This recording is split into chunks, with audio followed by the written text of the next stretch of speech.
Mediados de junio, qué barbaridad.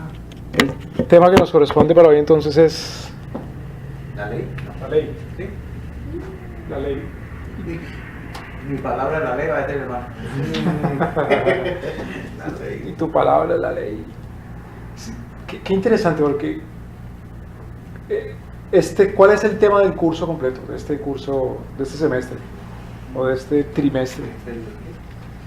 La doctrina de la soteriología, que quiere decir la doctrina de salvación. La salvación. ¿Está incluido el tema de la ley en la doctrina de la salvación? Bueno, en la teología bíblica o en la teología sistemática mejor, se incluye el tema de la ley en la doctrina de la salvación. Y a la gente se le hace raro, dice, pero ¿cómo? Espérate un momento, ¿cómo vas a incluir la ley? No vivimos bajo la ley. No vivimos bajo la ley. Porque la gente confunde la salvación con la justificación. La gente confunde la salvación con la regeneración. Cuando nosotros veíamos qué era la justificación, observábamos que la justificación es un acto por el cual Dios declara a una persona no culpable, justa, la perdona. Eso es toda la salvación. Eso es toda la salvación. Simplemente que Dios por un acto perdona. ¿Qué decimos entonces? Eso es toda la salvación. No, eso no es toda la salvación. Eso hace parte de la salvación. Es parte importantísima de la salvación. Pero la salvación incluye que nuestro Señor nos salva de nuestros pecados. Si vamos a 1 Corintios capítulo 15.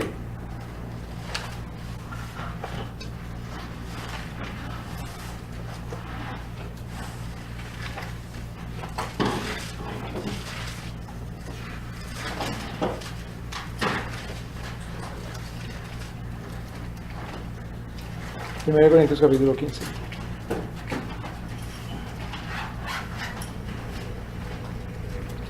Versículo 3, porque primeramente os he entregado lo que ese mismo recibí, que Cristo murió por nuestros pecados. Si Cristo murió por nuestros pecados, ¿en qué consiste la salvación entonces? Si somos libres del pecado. Ahora, si somos libres del pecado, porque Cristo murió por nuestros pecados, y el pecado, según la escritura, es la transgresión de la ley. Si somos libres del pecado, si somos salvos del pecado, si Cristo murió por nuestros pecados, y pecado quiere decir la transgresión de la ley, entonces en la salvación, ¿cómo vivimos con respecto a la ley?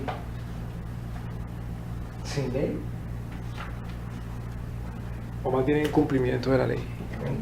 Incumplimiento de la ley. Si vamos al libro de Ezequiel,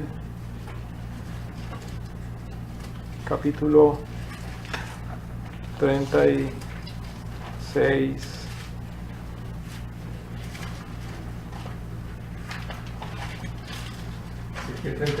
Ezequiel 36. Y eso lo comparamos con Jeremías, capítulo 31, que es el nuevo pacto.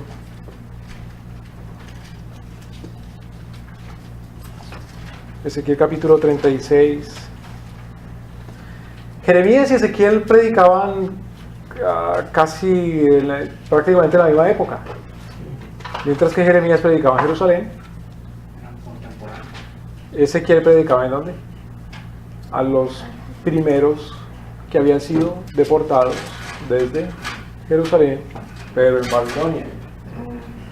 Entonces, Jeremías predicaba cuando todavía estaba el reino de Jerusalén en pie, no había sido destruido totalmente, pero Jeremías predicó durante 40 años, pero cuando Nabucodonosor, cuando los babilonios habían primeramente deportado unos judíos, un primer grupo, no la totalidad, sino un primer grupo, entre ese grupo estaba Ezequiel, y Ezequiel les predicaba allá.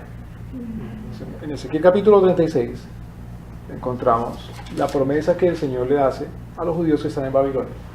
En Jeremías capítulo 31 encontramos la promesa que el Señor le hace a los judíos que están en Jerusalén, prometiéndoles ¿qué cosa? El nuevo pacto, prometiéndoles las premisas, las promesas, el compromiso de nuestro Señor de que haría un pacto con una gente nueva, renovada, y que ese pacto incluiría la misma ley, pero ahora con gente nueva, renovada.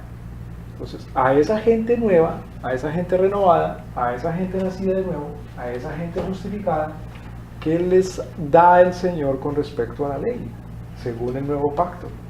¿Me explico la pregunta?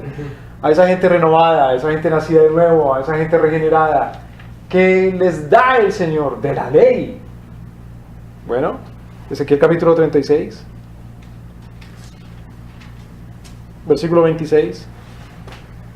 Os daré un corazón nuevo, pondré espíritu nuevo dentro de vosotros, quitaré de vuestra carne el corazón de piedra y os daré un corazón de carne, y pondré dentro de vosotros mi espíritu. Ahora miren este compromiso del Señor. Y haré que andéis en mis estatutos, que es la palabra para mandamientos, para ley, y que guardéis mis preceptos, que es otra palabra también para ley, y los pongáis por obra, es decir, que que obedezcan la ley. ¿Y qué cosa tan maravillosa entonces? Cuando uno confunde o reduce o limita la salvación solo a la ley o a la justicia, dice la ley no tiene nada que ver con la salvación o no juega ningún papel, no cumple ningún rol, no hace nada. Cuando la salvación completa incluye que nuestro Señor no solamente da la ley, una cosa es dar la ley, darle la ley al diablo, no hagas esto, o darle la ley a un no regenerado, no hagas aquello. Otra cosa es darle la ley a los regenerados. Cuando se le da la ley a los regenerados, no solamente se le da la ley, sino que se la pone en el corazón, como dice acá, se la da de tal manera que el Señor hace que la cumpla. ¿Me deben entender, hermanos? Y cumplir la ley según las Escrituras a los regenerados, a los seres humanos, a los que son creados a imagen y semejanza de nuestro Señor, consiste en que nuestro Señor no quita las facultades de voluntad, sino no quita la facultad de voluntad, es decir, no que el Señor obliga a un autómata a que haga la ley, que cumpla la ley, obliga a un robot, sino que el Señor da la facultad de querer hacer la voluntad de Dios. Eso es un milagro preciosísimo. No es una manipulación. Recuerdan que hace como unas 2-3 semanas hablábamos acerca de la hipnosis. Decíamos, un cristiano no se puede dejar hipnotizar porque la mente le pertenece a ¿quién? A Dios nuestro Señor. Y el dominio de sí mismo es una facultad, es un regalo, es fruto del Espíritu Santo, por la cual el Espíritu Santo le da poder al alma humana para decidir, querer y hacer la voluntad de Cristo y resistirse a la voluntad del diablo, de la carne y del mundo. ¿Me explico? Entonces, esa mente, esa voluntad le pertenece solamente a nuestro Señor. Nuestro Señor la renueva, nuestro Señor la capacita, le da dominio, templanza, el fruto del Espíritu Santo. Por lo tanto, no se le puede entregar el control de la mente a nadie. Una manera de perder el control de la mente es, por ejemplo, mediante drogas o sustancias. Una manera de perder el control de la mente es sometiéndose a doctrinas de demonios continuamente. A doctrinas de demonios no quiere decir necesariamente de una religión, de una secta, sino de cualquier filosofía, como dice Pablo. Cuidado, las vanas filosofías de los hombres, el libro de Colosenses. El Señor no quita la facultad evolutiva, es decir, la facultad de querer. Lo maravilloso del nuevo nacimiento es que el Señor da un nuevo querer, y por lo tanto el que está en el nuevo pacto no tiene leyes distintas a las que nuestro Señor moralmente ha dado, sino es que es Él el que es nuevo. Lo que es distinto es su voluntad, lo que es distinto es su querer. ¿Me deben entender, hermanos? El nuevo pacto no se refiere a que la ley es nueva, el nuevo pacto se refiere a que el hombre es nuevo. El antiguo pacto se refiere no a que la ley era antigua, el antiguo pacto se refiere a que el hombre era viejo, no viejo en el sentido de que era canoso así como yo, sino viejo en el sentido de que era el hombre pecador aún caído sin regenerar. ¿Me deben entender, hermanos? Un pueblo no regenerado.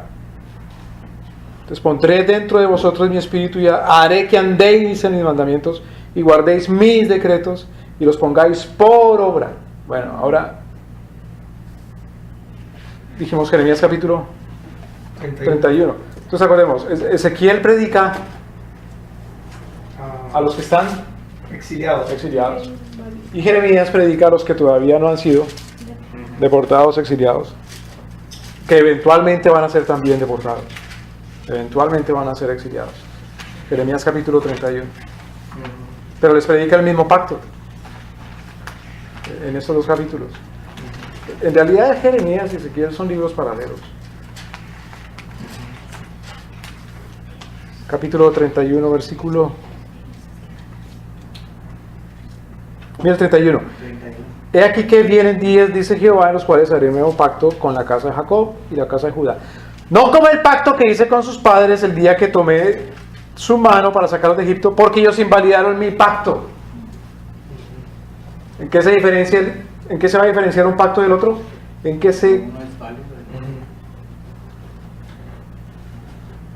el antiguo, el que no es válido, es pacto con gente no renovada.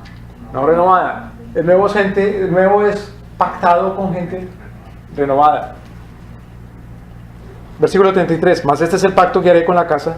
El versículo 32. No con el pacto que hice con sus padres el día que tomé su mano para sacarlos de la tierra de Egipto. Porque ellos invalidaron mi pacto, bien que fui yo marido para ellos, dice Jehová. Versículo 33. Mas este es el pacto que haré con la casa de Israel después de aquellos días.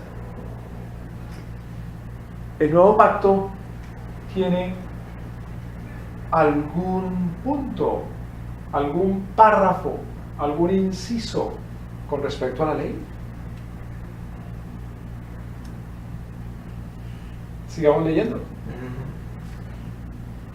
Versículo 33. Pero este es el pacto que haré con la casa de Israel después de aquellos días, dice Jehová. Daré mi ley en su mente y la escribiré en su corazón.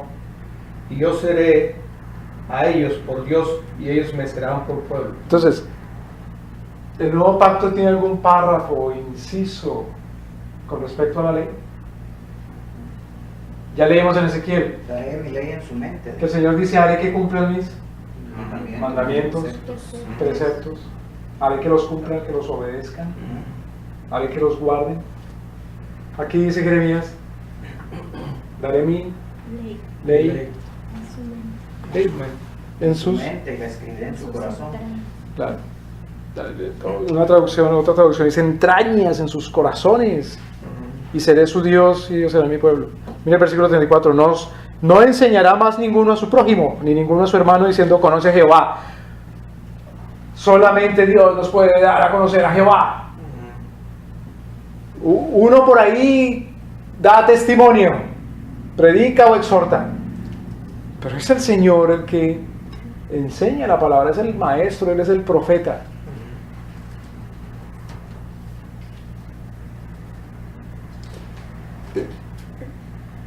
Ahora, ¿se cumple esta palabra? Por supuesto que sí, porque si no se cumple esta palabra no hay salvación.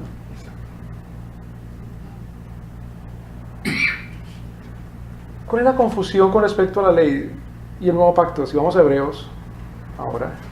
Ya, es donde la gente se malinterpreta esos pasajes. Claro.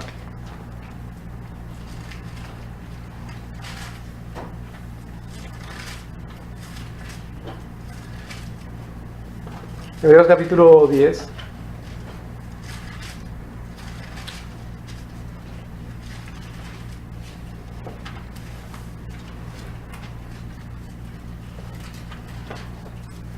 Y el versículo 14.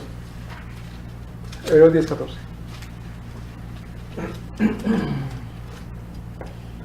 una sola ofrenda hizo perfectos para siempre a los santificados. Recordemos que en el nuevo pacto dice nuestro Señor, no pacto antiguo, no como el que hice con vuestros padres, porque ellos lo invalidaron. Ahora, aquí dice, Porque con una sola ofrenda haré hizo o perfectos hizo para siempre. perfectos para a los siempre. santificados. ¿De qué es el cumplimiento del nuevo pacto? Del sacrificio. Cuando nuestro Señor da la ley pero uno no la cumple. Uno por no cumplirla está en cuál pacto. En lo antiguo. Ahora cuando el Señor santifica, está en cuál pacto. En el nuevo. En el nuevo. Entonces la diferencia no es que el Señor ya no dice no mates en el nuevo. Ya no dice no hagas esto malo. Ya no dice hagas esto bueno. La diferencia es que ahora ha santificado, ha hecho perfecto para que sí se cumpla su ley en el nuevo pacto.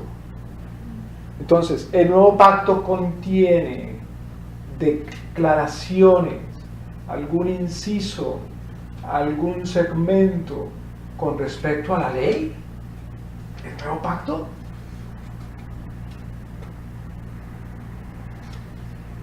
¿Contiene el nuevo pacto? Sí, por supuesto que sí. ¿Qué es lo nuevo entonces?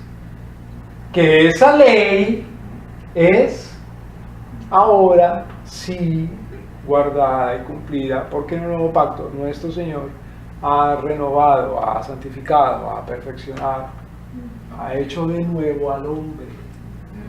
¿Me doy a entender, hermanos?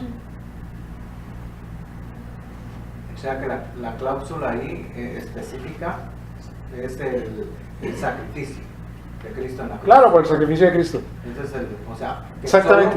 Solo cumplimos la ley a través del sacrificio que Cristo hizo en la cruz. Claro, si Cristo, No hubiera. si por ese sacrificio de Cristo, Él eficazmente Ujú. ha derramado su sangre por nuestros pecados, ¿qué quiere decir la palabra eficaz?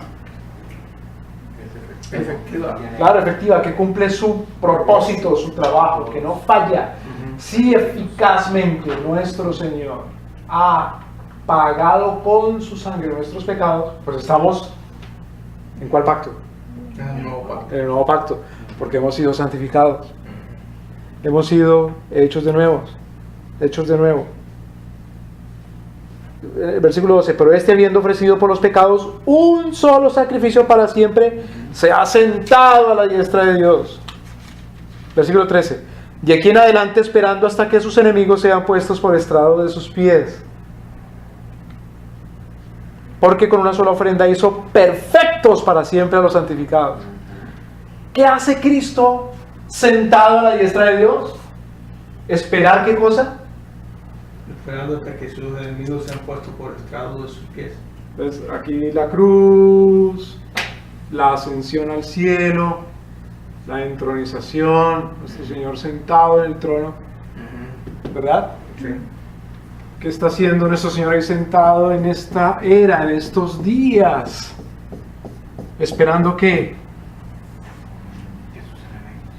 sean, Puestos Por- por estrado de sus pies. es decir, nuestro Señor está sometiendo a sus enemigos hasta que el último enemigo sea La muerte. vencido, y el último enemigo es la Muerte. muerte. Si es el último, la muerte que se vence con la resurrección, pues es el último enemigo. Con la resurrección de muertos no hay más enemigos. Entonces, ¿cómo le llamamos a ese compromiso que ha hecho nuestro Señor de que va santificando, perfeccionando, santificando, santificando? ¿Cómo le llamamos a ese compromiso de Dios nuestro Señor? Nuevo pacto. Nuevo pacto. ¿Y qué contiene ese nuevo pacto con respecto a la ley? Que se cumple. Los santos van cumpliendo la ley porque son del nuevo pacto. ¿Deben entender, hermanos? ¿Qué es lo que es viejo entonces? ¿Qué es lo que quita nuestro Señor? Miren que en el versículo 9, en Hebreos capítulo 10, versículo 9 dice: entonces dijo, he aquí vengo para hacer, oh Dios, tu voluntad. ¿Quién es el que está hablando aquí? Vengo, Dios, para hacer tu voluntad. Es el Señor Jesús. Quita lo primero para establecer lo último, lo postrero. ¿Qué es lo que quita el Señor entonces? Quita el viejo pacto. ¿Qué quita? Quita el corazón Duro. de piedra, duro, y pone el corazón de carne. Claro, podía la sangre de los chivos, de los cabros, de los corderos, de los becerros, hacer eso. No. Entonces lo quita para ponerlo nuevo, lo inconmovible, que es Cristo nuestro Señor por su único sacrificio. Entonces, con respecto a la ley que fue dada, leyes de sacrificios, el Señor quita. ¿Me debe entender? Quita el sistema sacrificial, sacerdotal, que era solamente una sombra, imagen, anticipo, símbolo de lo real, de lo inconmovible y de lo eficaz y de lo permanente entonces y de lo eterno. Por ejemplo, así en el capítulo 10, leamos desde el versículo 1.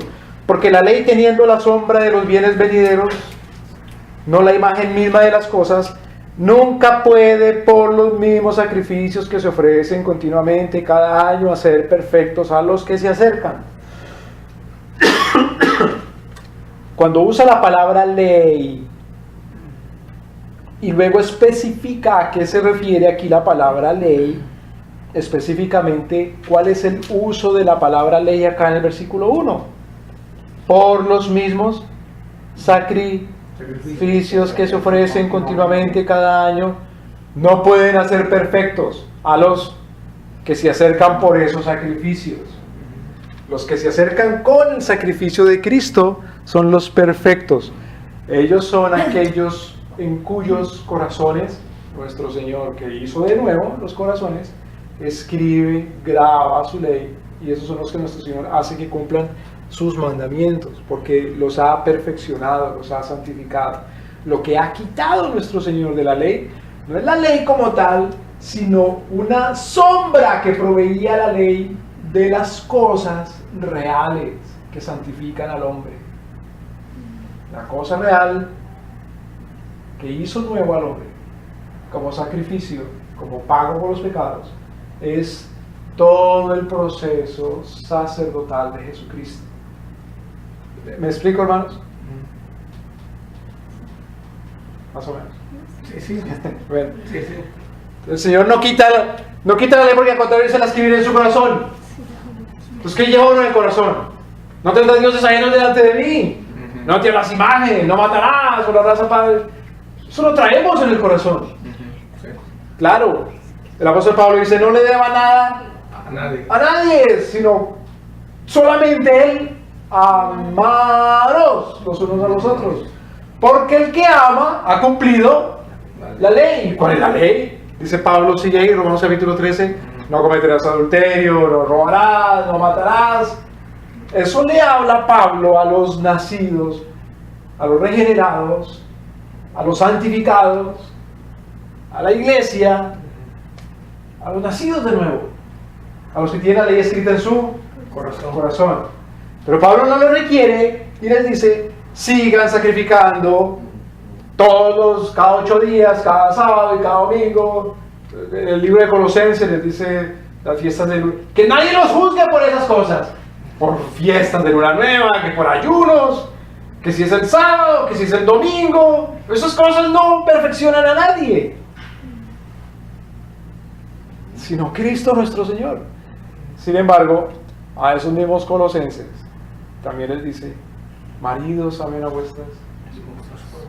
Eso es, por ejemplo, amar a la esposa, no la mate, es el cumplimiento de cuál mandamiento de la ley. No matarás. Hijos, obedezcan a sus padres en todo, porque eso es bueno, es el 5.º mandamiento. Amos, cuidado cómo tratan a sus siervos, sabiendo que sirven al mismo Dios, entre otras cosas no le roben.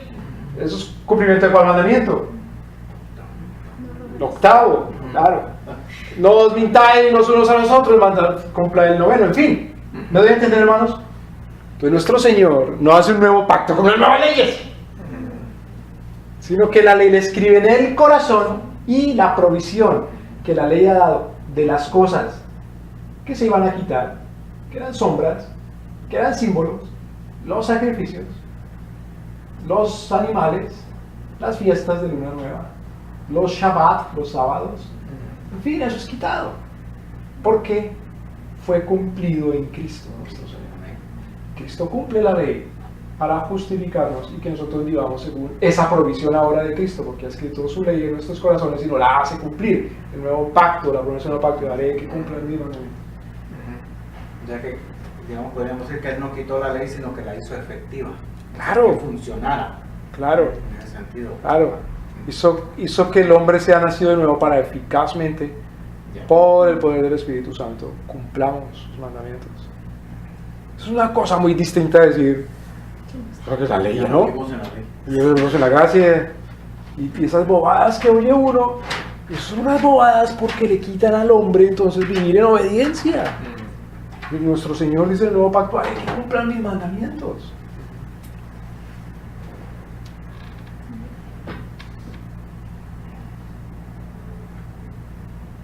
Sí, en Hebreos capítulo 8, por ejemplo, dice: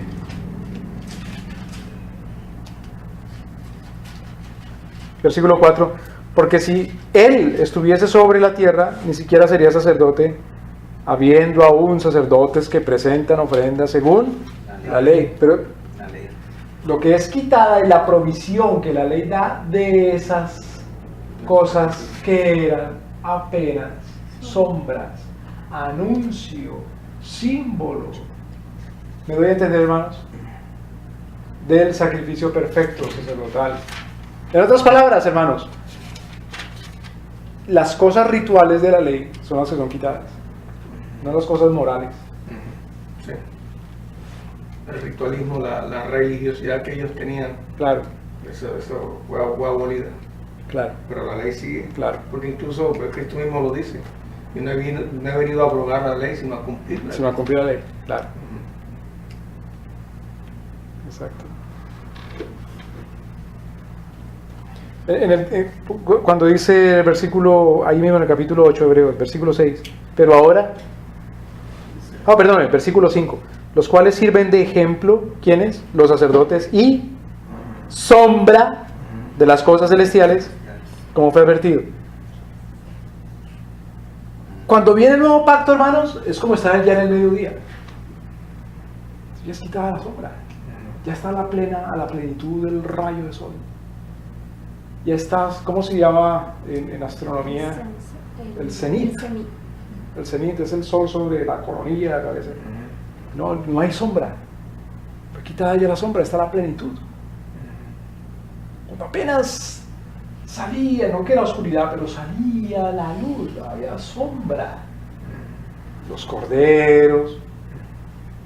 Cuando Juan el Bautista ve al Señor Jesús venir hacia él, dice, y ahí él que quita el pecado del mundo. Dice, yo los bautizo con agua, pero viene, es el que los bautiza con Espíritu Santo y fuego. Es decir, Él es el que hace eficaz el nuevo pacto.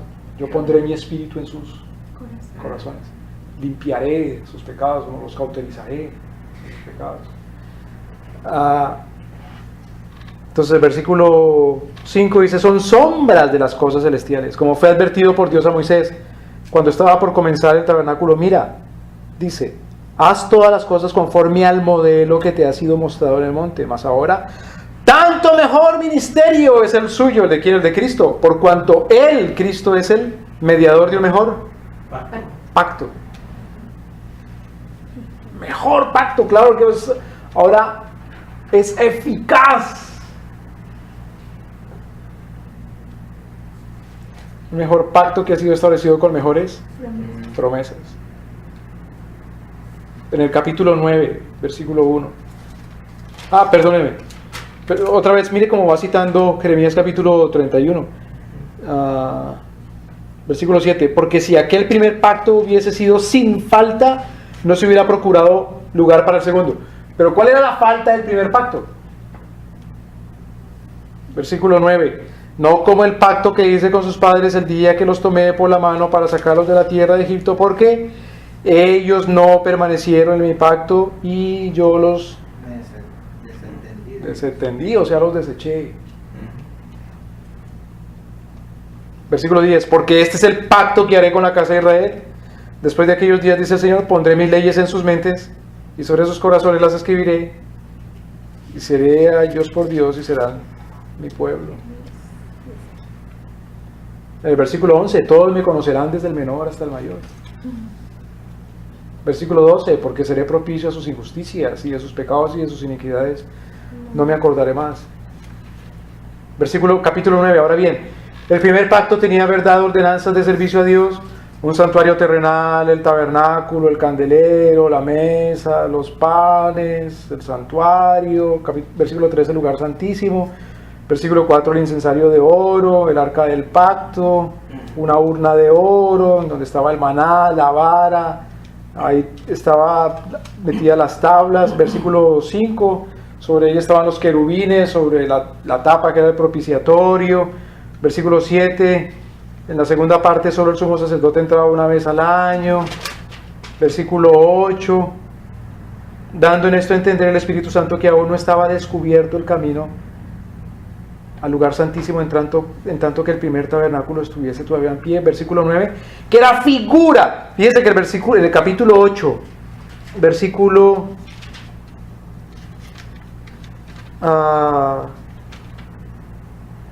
5, dice que era sombra. ¿Qué es lo que era sombra?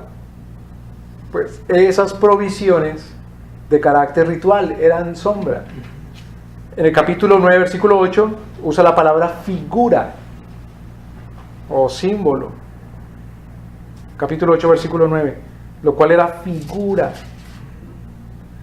de aquel tiempo presente en el cual se presentaban ofrendas y sacrificios que no podían hacer perfecto en cuanto a la conciencia al que servía con ellos. La conciencia está limpia, tranquila, solamente cuando nuestro Señor, otra vez, no por los chivos, por el tabernáculo, por el arca, por el propiciatorio, por los ángeles que estaban encima. La conciencia está tranquila, no por el ministerio de esas cosas, sino está tranquila porque verdaderamente Dios dice, te perdono, por virtud del sacrificio de nuestro Señor Jesucristo. ¿Me explico, hermanos? Entonces aquellas cosas eran sombra o figuras.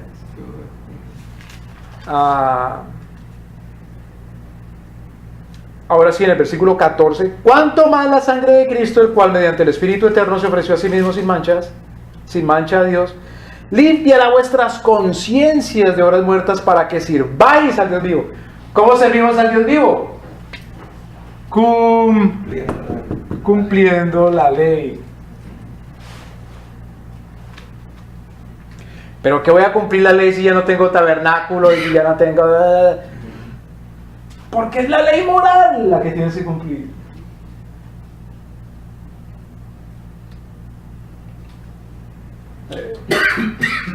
En estos días se ha suscitado un diálogo, porque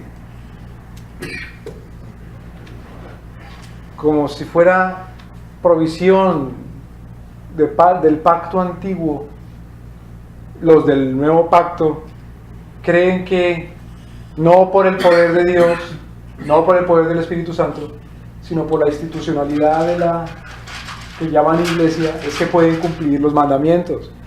La gente dice, pero si no es porque hay una institucionalidad que es una iglesia, ¿cómo hago para amar a mi hermano? ¿Cómo hago para cumplir los mandamientos?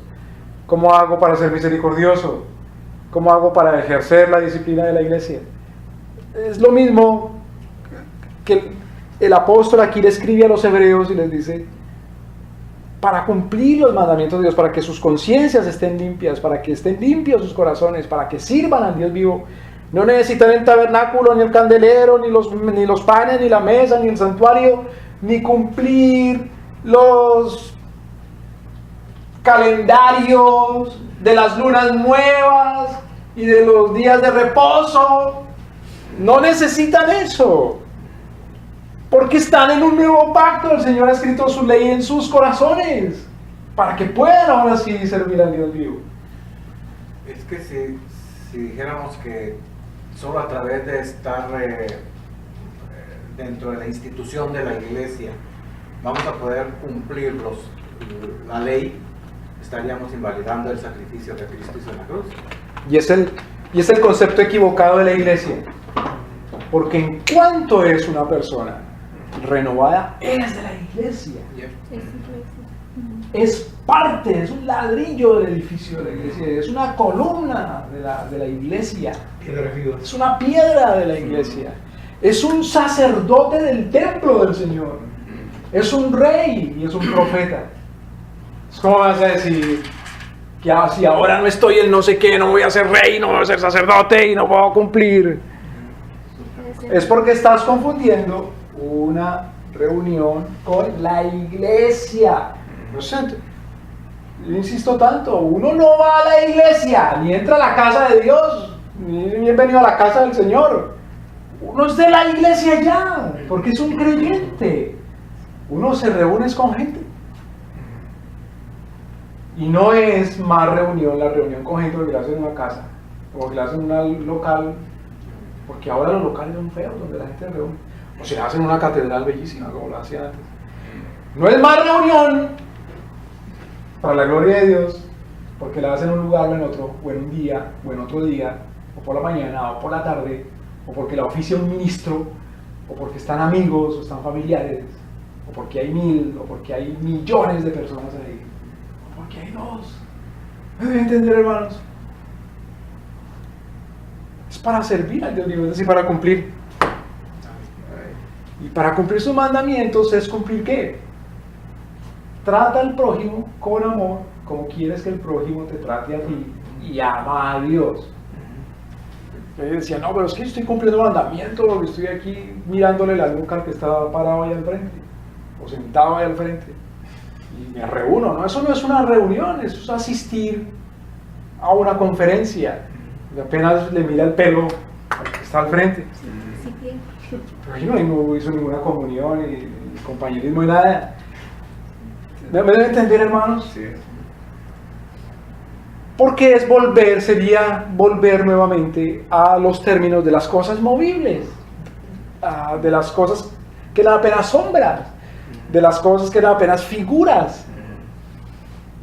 En el capítulo 10 dice, versículo 1, la ley teniendo la sombra, otra vez sombra, de los bienes venideros, no la imagen misma de las cosas, nunca puede por los mismos sacrificios que se ofrecen continuamente cada año hacer perfectos a los que se acercan. Hermanos, mire, asistir a reuniones no lo hace uno perfecto.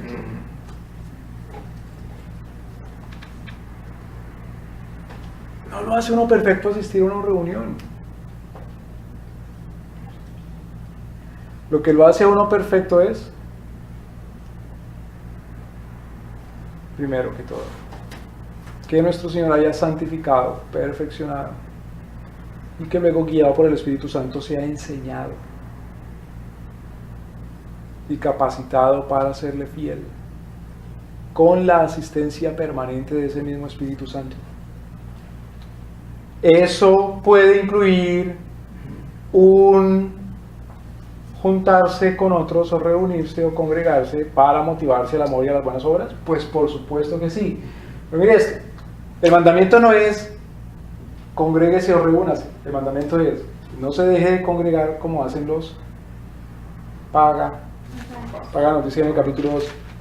Espérate un momento, ¿tú me estás diciendo que los paganos no se congregan y no se reúnen? Claro que se reúnen. Entonces el mandamiento no es reunirse, Para las buenas obras. sino es reunirse para motivarse al amor. Y la motivación es mutua. Si yo me paro a predicar y yo no soy motivado por otros, ¿Me reuní yo como los paganos o me reuní como dice la Escritura?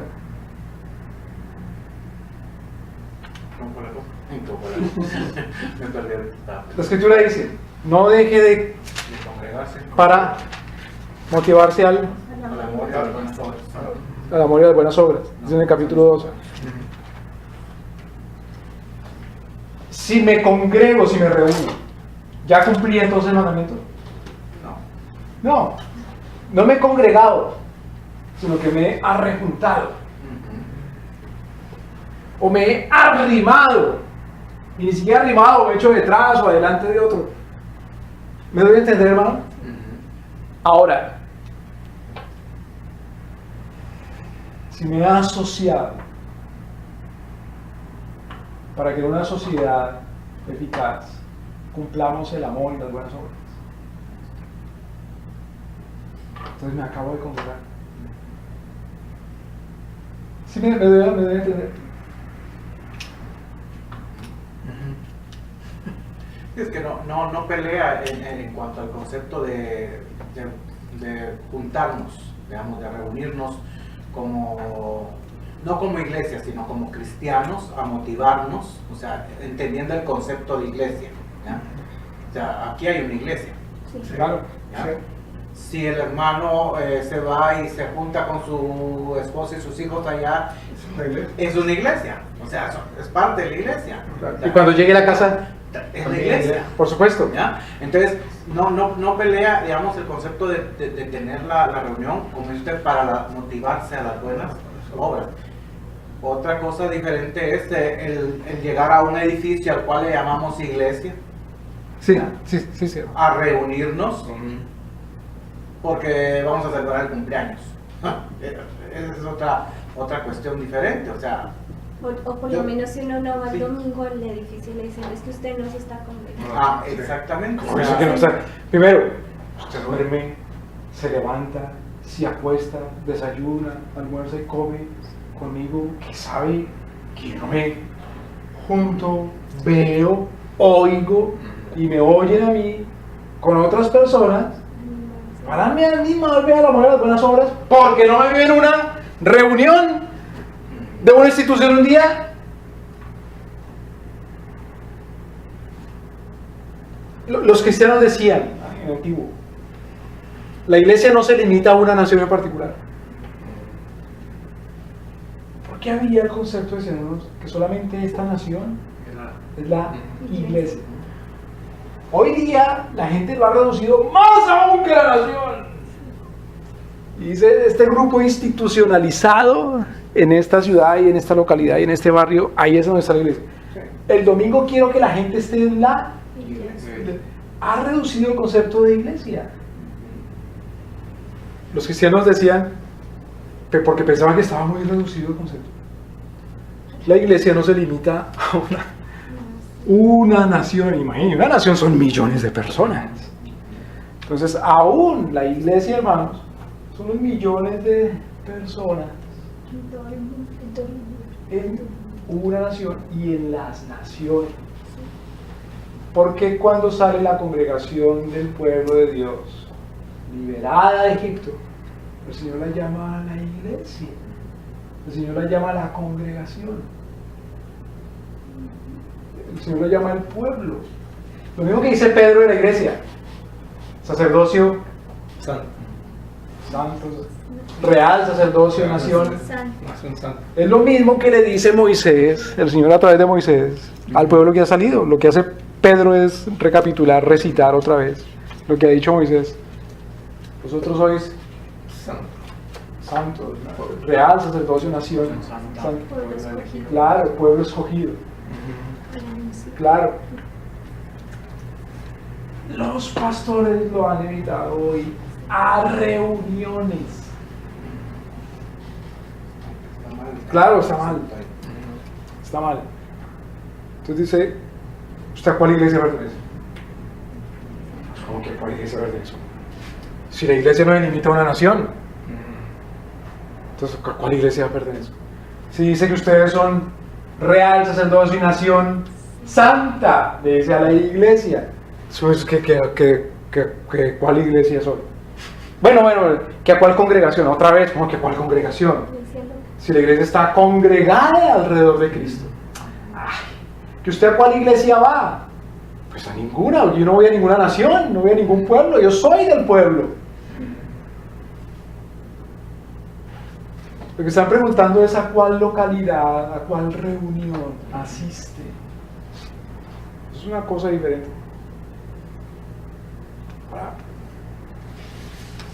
Trabajar para pertenecer a una reunión. No, la gente trabaja para llamar miembros a las reuniones. Entonces que haya más miembros del club de leones, que el club de rotarios, que el club country, que el club de no sé qué cosas. Bueno, sí. Yo creo que sí hemos equivocado el concepto y precisamente de eso estábamos platicando en la reunión en Ontario. No es el hecho de cuánto número de gente voy a tener dentro de la reunión de mi club, vamos a ponerle así, de mi club, ¿ya? Y a ver a cuántos les doy la membresía para que pertenezcan a mi club. No, el hecho es cuántas personas estamos ganando para el reino, que es la iglesia. Punto. Ya, si empezamos con esas cuestiones ya de que yo tengo más, y que quiero yo a tener a la gente como encapsulada, ahí hay problema. Ahora, claro, hay pastores y maestros que convocan a la gente a sus charlas, a sus predicaciones. Eso es una cosa, o a sus predicaciones y ya, a sus enseñanzas, pero eso es una cosa diferente. Eso es una cosa distinta. Bueno, ¿por qué estaba hablando de esto? Porque en el pacto antiguo, o con respecto al pacto antiguo, el libro de Hebreos aclara, no es lo que purifica al hombre, no es lo que lo santifica al hombre, no es lo que lo hace cumplir la ley al hombre. Las disposiciones de el rito, del orden litúrgico, mosaico, ni ningún otro orden litúrgico. Eso no es lo que santifica al hombre, sino que en el nuevo pacto el hombre es santificado porque se hace eficaz la sangre de nuestro Señor Jesucristo que derramó por sus pecados, y en virtud de esa sangre, por el nuevo pacto, el Señor le cambia el corazón y le escribe la ley en su corazón y hace que la cumpla. Pero son los mandamientos. Ahí aplica lo que dice el apóstol Pablo, creo que la primera carta de los Corintios, que dice: ustedes son cartas abiertas leídas por los hombres. Exactamente. Exactamente. Entonces, por ejemplo, la parábola del buen samaritano. El buen cruzó primero el sacerdote, perdón, cruzó primero el levita. Levita, pues ¿quién era el levita? Uno que hacía sacrificio. Luego cruzó el sacerdote, otro que también hacía sacrificio.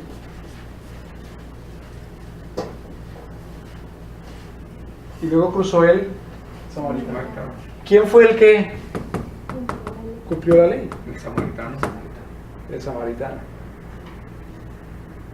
Pero ¿cómo iba a cumplir la ley del samaritano si él no es el encargado del ministerio, del santuario, del candelero, de los panes, de la mesa, del tabernáculo, del arca del pacto, del maná, de la vara, de cumplir los días de reposo, de cumplir los estatutos institucionales y corporativos de una organización institucional?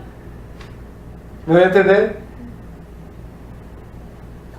Sino que fue un samaritano. ¿Quién es el que estaba en el nuevo pacto? El samaritano. Hay un pasaje donde Pablo también dice de que los gentiles que cumplen, aunque no tengan la ley como la tienen, cuando la cumplen, cuando la cumplen son algo así como son ley para sí mismos. Entonces creo que hay pasajes así que Sí, dice Romanos el apóstol capítulo 2. Llevando la ley escrita en su Ujú. corazón y en sus mentes. Sí. Claro. Ahora, cuando David dice de Jonatán, ¿cuánto te amo? Y tu amor me es mejor que el amor de las mujeres. Sin embargo, Saúl es el rey.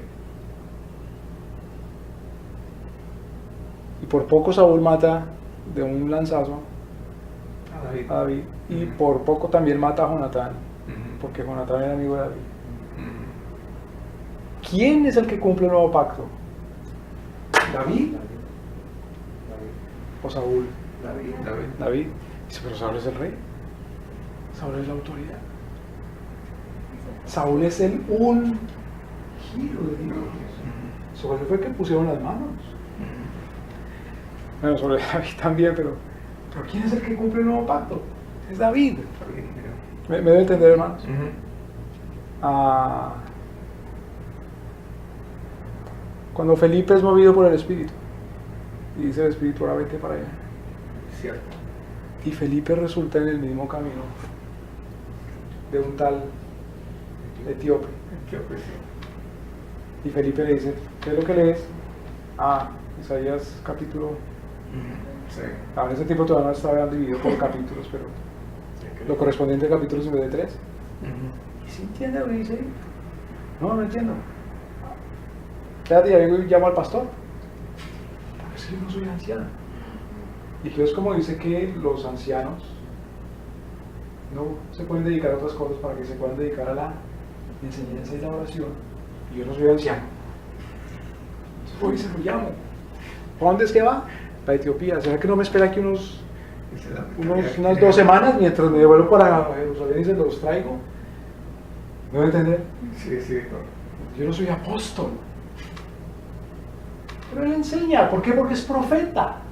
¿Pero cuál profeta? ¿Qué estás hablando? Si lo que es diácono. Diácono en el sentido que está ahí, le dieron un trabajito de servir a la mesa a las viudas. Pero entonces necesitó él de la institución. Pertenecer a la institución. Ser enviado por la institución. No, y sin embargo era pastor. ¿Cómo va a ser pastor si no dice que es pastor? Es pastor en el sentido bíblico que es el que le da de comer a las ovejas. Que le echó por una oveja del Señor. ¿No debe entender, hermanos? Es decir, está en el nuevo pacto, cumple la ley. Entonces, para la soteriología, la ley es instrumental. Es instrumental. ¿Instrumental en qué? Es instrumental en cuanto que es la voluntad que Dios da, la voluntad que Dios revela y hasta aún la voluntad que Dios pone en el corazón para que luego sea eficazmente puesta por obra, eficazmente cumplida. Pero claro, uno tiene que tener cuidado, la ley no es dada, sin embargo, solamente, acordémonos, a los regenerados. ¿O sí es solamente la ley dada a los regenerados? No. Nuestro Señor dice, también a los irregenerados les di la ley, solamente que no la cumplieron. La ley también es para los que no son nacidos de nuevo. Entonces no puedo limitar la ley y decir, es solamente para la reunión de gente, o es solamente para la iglesia, o es solamente para los regenerados. No, la ley es para toda carne. Para toda carne. Porque como nos recordaba el hermano, aún los que no conocen la ley escrita tienen su ley en sus corazones. ¿La puede cumplir? Eso ya es otra cosa. Yo creo que el hombre es el que particulariza las cosas. Sí. Porque también se comete el grave error a veces que dentro de la reunión que tengamos el día domingo y estamos celebrando la Santa Cena, dice, yo oí más de algunas cuantas veces esta palabra, pueden tomar la Santa Cena todos aquellos que son bautizados y miembros. Entonces la gente que iba de visita y que era cristiana también, que pertenecía a otro grupo, Si entonces no soy miembro de la iglesia. Miembros. Ahora la pregunta es, Ese es el punto, ¿De qué? pues. ¿de qué? Exacto. Miembros. ¿Miembros? Exacto. ¿De qué? Pues de la iglesia. No puede tomar si no es miembro. ¿De qué? De la iglesia. Ah, entonces sí puedo. No, usted es miembro. ¿Y cómo sabe que no? Ajá. Pues porque usted aquí no ha firmado, no llenó no sé qué, no. Ya. Entonces, no. ¿Y en dónde dice ahí que para que yo sea miembro de la iglesia de Cristo necesito otra cosa que arrepentirme y creer? Ah, bueno, entonces usted a cuál iglesia pertenece. Pues ¿cuántas son? ¿Cuántas hay? Porque los papistas dicen que es una que se llama, y los otros sectarios dicen que no es una, sino que son unas de aquí, de aquí, de aquí, de aquí, de allá. O sea, el papa tiene su iglesiota y los papistas estos otros tienen sus iglesicitas. Cada papita ahí. Papita frita. Así le dicen a mi suegro, papita.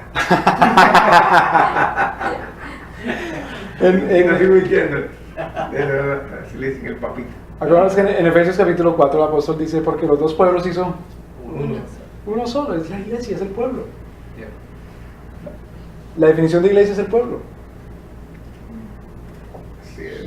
¿Cómo va a ser del pueblo si yo me junto con otro señor ahí? Es lo nada más. Sí que son del pueblo. El apóstol Pablo era muy enfático porque el hombre siempre tiende a dar reglas de hombres Claro. que no están basados en la palabra de Dios. Claro. Dios nunca ha dicho eso y hacen reglas de hombres. Entonces ahí es donde uno tiene que tener cuidado, ser bien claros de no seguir mandatos de hombres. Claro. Con la costumbre uno ya como que piensa que eso es mandado por Dios. Claro. A veces esa es mala enseñanza, a veces, porque a veces la persona desde el principio de su nacimiento le inculcan eso, entonces la persona de verdad piensa de que si no eres de cierta denominación o de cierto, entonces tú no perteneces. Exactamente. Y en realidad, si crees en Cristo y si has nacido de nuevo, perteneces al cuerpo de Cristo. Claro, claro. ¿No? Ahora, da provisión la Escritura para obligar a la gente a que exclusivamente pertenezca y sea fiel a una reunión. No, No. no. Me dice uno, mira, aquí te reúnes tú, si te quieres reunir en otro lado, avisa con anticipación. ¿Y para dónde es que te vas? Como si fuera un hijo, como si fuera un niño. ¿Eres infiel? ¿A quién? Yo no soy adúltero, por no se me acuerde. Pregúntele a mi mujer. No, si eras infiel. Aquí, a la iglesia. A la iglesia, entonces soy un pagano. Porque yo soy infiel al pueblo de Dios. No, a la iglesia. Porque yo te vi en tal lugar y no dijiste. Y no era de visita, porque ya te han visto ahí varias veces. Ya estás dado platica ya. Creo que no me la traes para acá. Sí, ahí está cayendo en un... Que ni siquiera un club social se atreve a esas cosas, a obligar a la gente. a tener la mano. Bueno, hay unos tiranos que obligan a la gente, si es ciudadano de este país no puede ser de otro. Eso es un sectario, es un tirano, es un anticristo. Yo creo que el punto es, como pastores, o sea, como líderes de un grupo, mi interés es de que la persona tenga relación con otros que coinciden con lo mismo que yo tengo. Que yo siempre les digo a los hermanos, ok, para mí lo importante es que vayan y se reúnan con otros que tienen el mismo interés. Triste es que alguien se vaya del grupo y que ande por ahí rodando, en ese sentido. Porque lo importante es, como dice, para que se reúna con otros para hacer las buenas obras. O sea, ese es el punto. Yo sí pregunto a veces, ¿por qué no está, que va a ir a otro lado o qué? Por preocupación uno de la persona en sí, no porque uno esté celoso de que, ay, yo voy a ir con el hermano, uy, que me voy a atacar o me voy a arrancar los pelos que no tengo. No, en ese sentido no. Fíjense, por ejemplo, en Éxodo capítulo 12, versículo 48. Éxodo. Éxodo 12, 48. Pero si algún extranjero peregrinare contigo.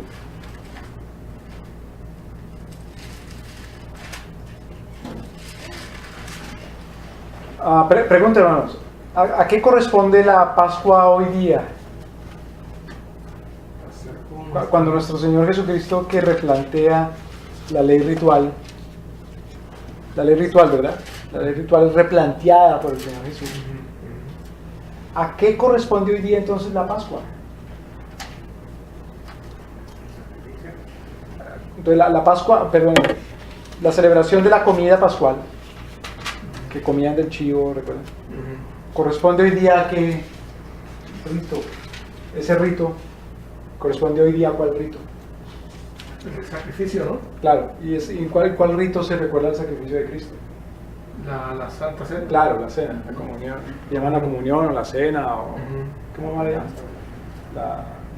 Sí, la Santa Cena, la comunión. ¿Quiénes pueden celebrarla? Todo aquel que cree en Cristo, Claro, todo aquel que ha sido nacido. lo que hablábamos hace un rato. ¿Quién puede celebrar? Mire el capítulo 12, versículo 48. Si algún extranjero, Éxodo 12, 48. Éxodo 12, 48. Si algún extranjero peregrinare contigo, mire cómo dice peregrinare. Dice morar.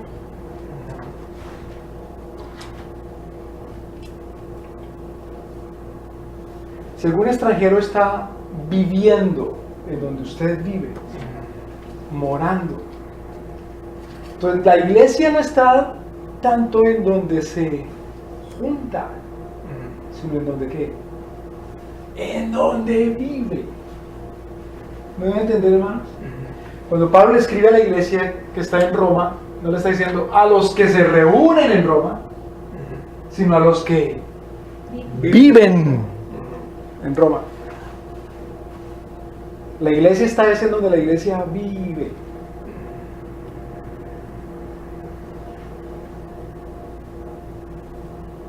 Y ahora dice, si algún extranjero peregrinare contigo o morare contigo, es decir, si algún extranjero se va a vivir a donde ustedes viven, eso se llama como, a ver si a nosotros se nos suena esta palabra aquí. Inmigración. Claro, eso se llama inmigración, por si nos suena a nosotros esa palabrita. Extranjeros que viven ahora en donde moran. Y quisiera hacer la Pascua a Jehová, tiene que pedirle membresía a un grupito. ¿Sí?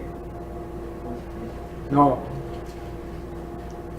Si no, séale. Circuncidado. ¿A qué corresponde el rito de la circuncisión ahora? La salvación. Al bautismo. En otras palabras, como dice el hermano, si es nacido de nuevo. Si es aceptado no en el grupo, sino si es aceptado en el pueblo, en la nación, puede comer entonces celebrar la Pascua con ustedes. Porque ¿qué se celebra en la Pascua? Se celebra la salvación. Que pasó el Señor de largo, Pascua, Pasaj, Passover, pasó de largo y no nos mató ni a los hijos nos mató tampoco. Exacto. Que el Señor nos ha perdonado, nos ha librado. Como dice usted, no había tinieblas. Claro. ¿Quiénes pueden celebrar que el Señor los ha salvado y los ha... Viven con ustedes, están entre ustedes y son del pueblo. Y han sido salvos. Este será tratado como un ¿qué? Será circuncidado todo varón. Y entonces se llegará a... Esta nación. Ajá.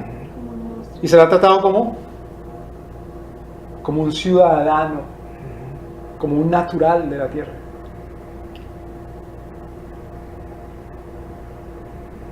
Entonces no es más hermano mío aquel con el que me reúno más frecuentemente que con el que me reúno menos. sino que es también natural de mi pueblo.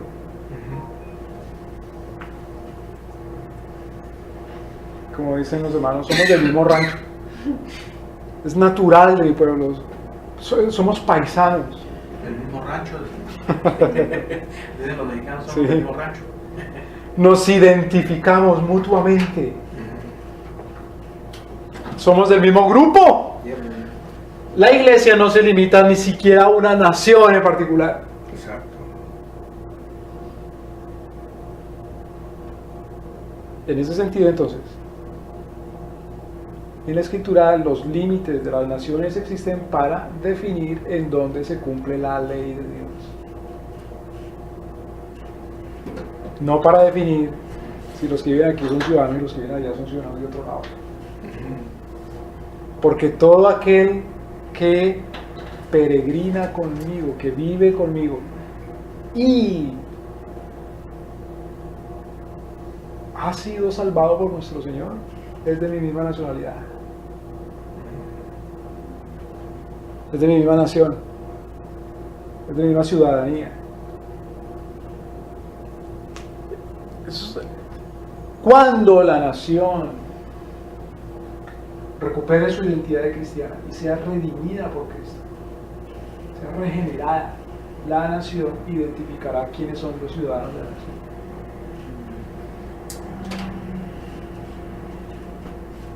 Un grupo no tendrá ningún problema con otro grupo o con decir esta persona pertenece a este grupo. Y no tendrá ningún problema con... No habrán hermanos separados. No tendrá ningún problema con... Como los corintios. No tendrá problema aceptando o implementando membresías. Y decir, este es mi oveja y este. Porque no es oveja porque se le junta a él. Si una persona predica algo de Cristo y alguien lo oye y lo cumple, esa es oveja de él, aunque no lo conozca.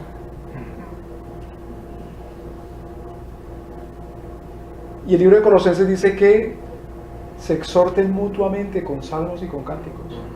Entonces no hay en la escritura establecido un grupo para que sea el exhortador de todos. Tiene que ser mutuo. Hasta Abraham le dice el Señor, usted me escucha a Sara. Sí. Y Aquila y Priscila llaman aparte y le aclaran el evangelio a Apolos. ¿Era Apolos? ¿A quién me dijo primero? Pablo, ¿no? A Apolos. Apolos. Bueno. Entonces, ¿es válida la ley hoy día? Sí. Claro, Sí, es válido. es válida, por supuesto. Entendiendo que las provisiones de la ley, que eran la sombra, que era lo tipológico, lo simbólico, y que era lo movible, pues ha sido ya removido. Exacto, ahora es inmovible. Claro, Inmutable. inmutable. Ahora, voy a preguntar, ¿cuáles eran esas cosas que eran movibles, sombras y simbólicas? Todos los rituales que hacían. Eran los rituales, como está contenido en el libro de Hebreos. Si vamos al libro de Colosenses.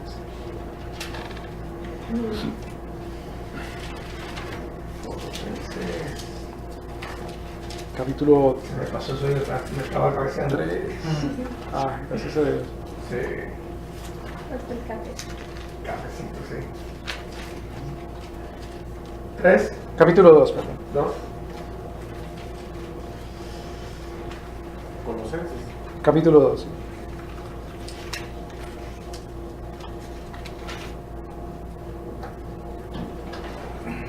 Versículo 16.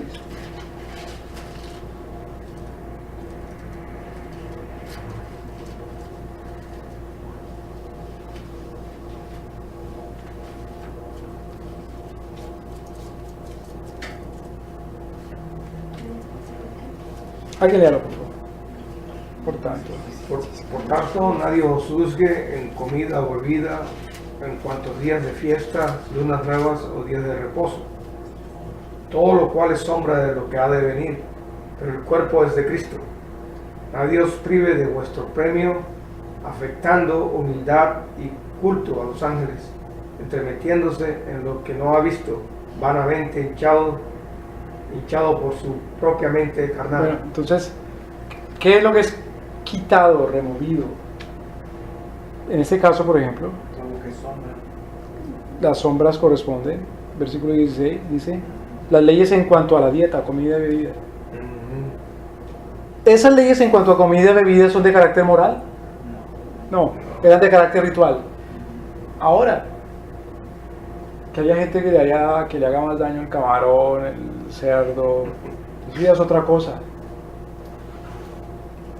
Las naciones cristianizadas, si uno se fija en la civilización cristiana, o sea, la cristiandad, tienden a llevar una dieta más parecida a la dieta mosaica, a la dieta bíblica. No es tan común en un país cristianizado que la gente coma ratón, Culebra. que la gente coma culebra, que la gente coma perros, que la gente coma gatos, que la gente coma... Bueno, me debe entender, hermanos. Aunque no tenga tu por libre. Claro. Claro. Pero entendemos que si comemos marrano, no somos entonces personas condenables como si violaran las leyes morales. Ni tampoco puede uno condenar a alguien porque come conejo, como que fuera un pecador de carácter moral. Ahora, Pablo dice también que esas cosas tienen cierto grado, cierto grado de espiritualidad, cierto. Es decir, habrá alguna cosa de pureza ahí, pero no está hablando de pureza en cuanto a la limpieza de la conciencia. Por lo menos el libro de Hebreos aclara otra vez que nadie puede tener la conciencia limpia si no es que Cristo lo ha perdonado. Recuerda que veíamos anteriormente que la conciencia limpia de nosotros no es porque no hayamos pecado, porque aunque hayamos sido justificados, todavía éramos, dijimos que No era inocente. no éramos inocentes, sino que el Señor dice, ya no te culpo. Por eso entonces nuestra conciencia está tranquila delante del Señor. Exacto. Haz para con Dios. Para con Dios, como usted también nos decía en primera de Juan, dice, aunque el corazón Nos reprenda. nos reprenda, nos acuse, mi corazón, yo le creo a Dios, yo le creo a Cristo. Cristo es el que nos va a perdonar. Pablo le dice a los corintios, ni ustedes me juzgan a mí, ni yo mismo me juzgo. Nuestro Señor que viene juzgará y dirá, no, pues peor, qué miedo. Bueno, sí, claro, pero por eso nos enseña también, revísese cada uno a sí mismo, examinaos Nosotros si somos perdonados. ¿Cómo sabemos si es perdonado? Pues pide perdón. Un hombre le debía 10,000 talentos y se postró y le dijo, perdóname. Un hombre entró al templo y le dijo, sé propicio a mi pecador. El Señor dijo, de verdad que ese salió justificado. Así es. Salió justificado. Parábola Salió. Claro. Saqueo dijo, si a alguno le he hecho algo, le he robado, se lo devuelvo 4 veces. El Señor dijo, hoy ha llegado la salvación aquí, porque este también es hijo de Abraham. El Señor Jesucristo dijo, por cuanto está amado mucho le es perdonado. El amor a Cristo, nuestro Señor.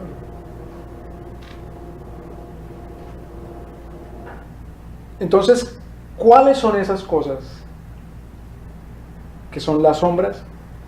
Bueno, nadie nos juzgue por comida, bebida, días de fiesta, de luna nueva, días de reposo. ¿Cómo va a juzgar uno a alguien?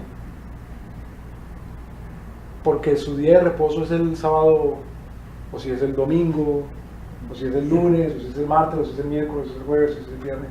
Esos son costumbres. Sí. El apóstol le dice, por ejemplo, a la iglesia, así como ustedes tienen por costumbre reunirse en el día tal, celebrar la comunión, hagan una ofrenda, una colecta, para que le envíen a los hermanos que están en necesidad, por favor. Es una costumbre. Pablo ahí no está legislando que tiene que ser tal día, ni porque ellos agarraron esa costumbre, entonces es la ley legislada. Porque si fuera la ley legislada, aquí sí diría Pablo que los juzguen, si no es tal día. Entonces la ley sigue en vigencia, pero ¿es cuál ley? Entonces, ¿cuál es la ley que sigue vigente? La Biblia da muchos indicios, son el Nuevo Testamento. Vamos a Timoteo, por ejemplo, capítulo 1, un pasaje que hemos leído en repetidas ocasiones acá. 1 Timoteo, capítulo 1.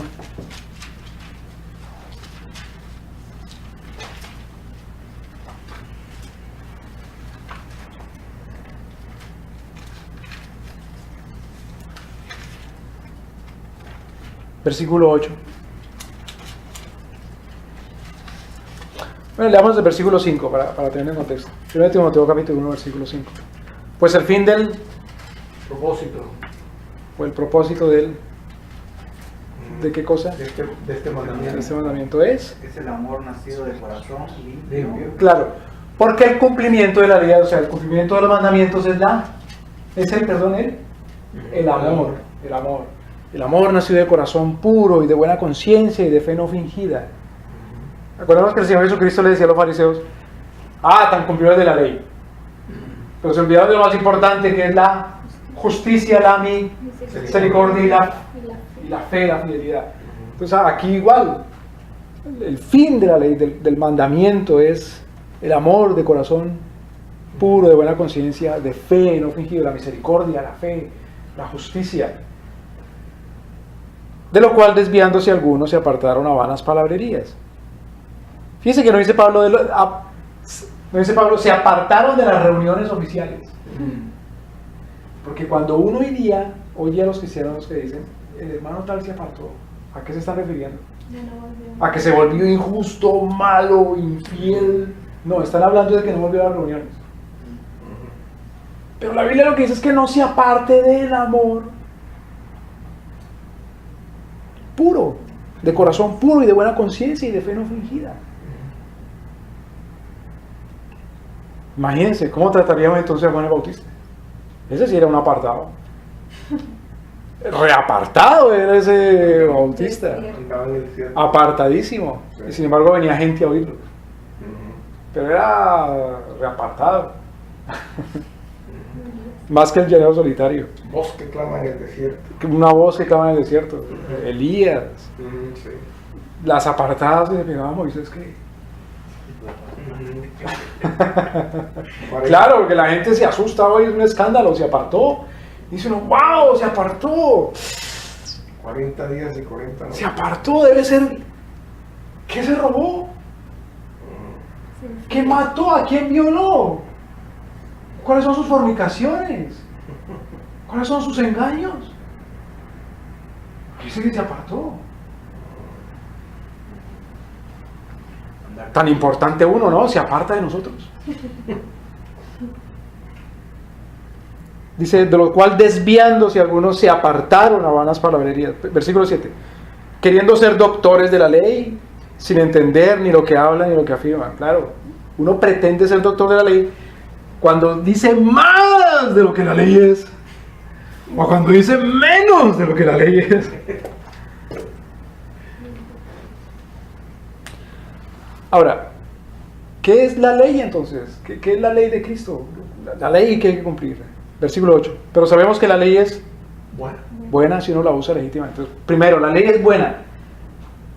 Pero así como es de bueno un cuchillo, es bueno un cuchillo si uno lo usa bien, legítimamente. Exacto.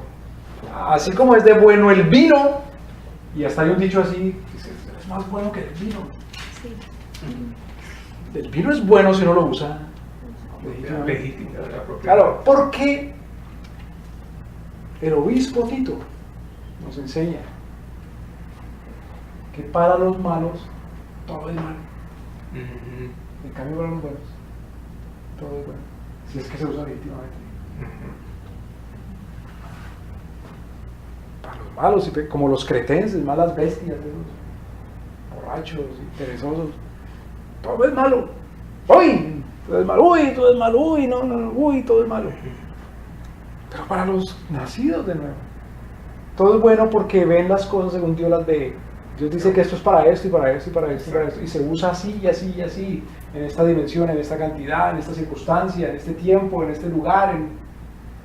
Es bueno. Ahora, así es la ley. La ley es buena. Sí se usa legítimamente. Entonces pregunta, ¿cómo sabe uno cómo se usa la ley? Porque la misma Biblia dice, ¿para qué se usa la ley? Si uno dice, ven, te voy a enseñar cómo es que Dios te justifica. Cumpla todos los mandamientos. ¿Estoy dándole un buen uso a la ley? Te voy a enseñar a nacer de nuevo. Cumple todos los mandamientos. ¿Estoy haciendo buen uso de la ley? Tampoco. O le digo a una persona, cumple los mandamientos, pero son mandamientos que no son dados para esa persona, porque no todos los mandamientos son para todos. ¿Cómo así? ¿No todos los mandamientos son para todos? No. Claro que no. Pero si hay un mandamiento que dice, cásese, ¿no poner a casar a niños? ¿No debe entender, hermanos? Claro. Si hay un mandamiento que dice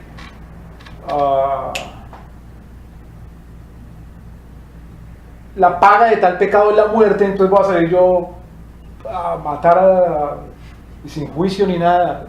No, porque la ley es buena usándola legítimamente. ¿Sí me debe entender, hermano? Si la ley dice con el niño usa la vara, entonces me voy a ir yo con la vara o con la correa o la chancleta a todo niño que vea por ahí en todo lado portándose mal. No, eso es para los padres que tienen que hacerlo para con los niños. Pues la ley es buena si uno la usa legítimamente. ¿Cuál? Sabiendo esto, que la ley no es puesta para el justo. ¿Cómo así? Que la ley no es puesta para el justo. ¿A qué se está refiriendo ahí? Sino para los injustos, transgresores, desobedientes, impíos, pecadores, malos, profanos, parricidas, matricidas, homicidas, fornicarios, sodomitas, secuestradores, mentirosos, perjuros, para cualquier otra cosa contraria a la sana doctrina.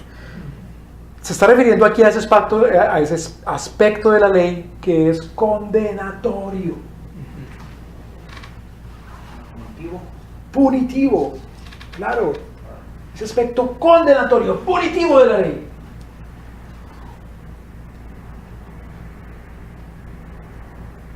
¿A quién le cae la ley? Punitivamente. Bueno, ¿le cae a quién? A los que son justos. Pregunta. Me llama una persona. Me dice, me voy a casar. Digo, qué bueno. Sí, me voy a casar porque como ayer y antes de ayer y la semana pasada me han parado los policías a preguntarme si soy ciudadano o no ciudadana. Mejor me voy a casar a ver si soy ciudadano y eso no me molesta más. Entonces pregunta.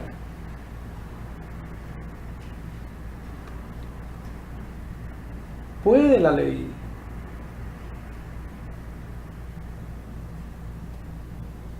ser punitiva, castigar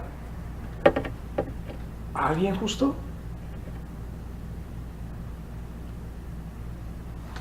¿Puede un magistrado de la ley ir y detener a la gente y ponerla bajo su autoridad y su dominio y no dejarla pasar?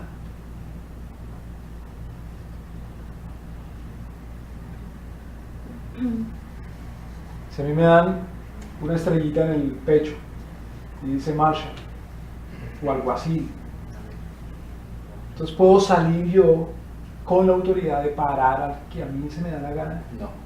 No. Son los que transgreden la ley. ¿Pero quiénes son ellos? Los que transgreden la ley. Lo que dice acá, pues, Claro. Los que violan. Los injustos y desobedientes, impíos, pecadores, malos, irreverentes, profanos, parricidas. ¿Qué es parricida? que mata una parrilla, Que mata a los papás. que mata a los padres. Matricida, que es un matricida, Mata a la madre. que mata a la mamá. Homicida, que es un homicida. Homo, ¿qué quiere decir homo? Hombre. Que mata a los seres humanos, a los hombres. Fornicario, ¿qué quiere decir fornicario? Que fornica. Que hace cosas de carácter vergonzoso. ¿En dónde quedamos? Fornicario. Sodomitas, ¿qué son sodomitas? Los que se echan. Los que se echan con gente del mismo sexo. Dice que no dice homosexuales, porque eso de la homosexualidad no existe. No. No existe el sexo entre gente del mismo sexo. Sí. Es todo mismo. Eso es sodomismo, sodomía. Para los secuestradores. Otra vez pregunta. ¿Cómo se le llama en la escritura a una persona que detiene, le quita la libertad a otro que es inocente? Secuestro. Secuestrador. Pues por más que tenga una estrellita de esas, no tengo derecho a secuestrar a Se nadie. llama Arpaio. No, aquí nomás. Sí. Una cosa impresionante. Aquí dice que ni siquiera para los borrachos. ¿O sí? No dan ni permiso, se echa siempre. O porque tiene por ahí una hierba que se llama yo no sé cómo. A eso sí se les puede detener.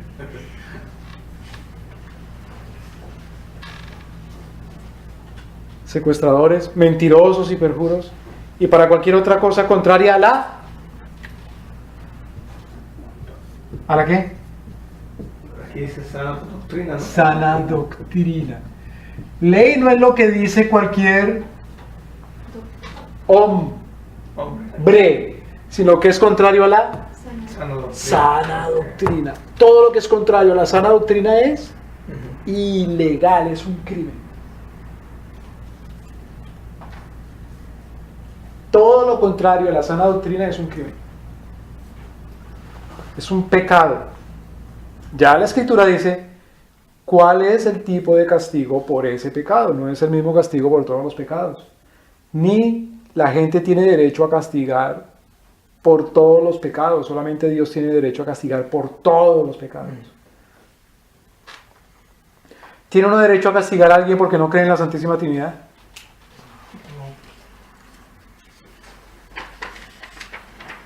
No puede. Puede decir algo triste, desafortunado, algo que es indeseable y triste. A ver, si un hijo le dice al padre, a su papá, yo no creo en la Santísima Trinidad, es una cosa triste. Es una patada en la cara, pero no es una patada de caballo, de elefante en la cara, es triste.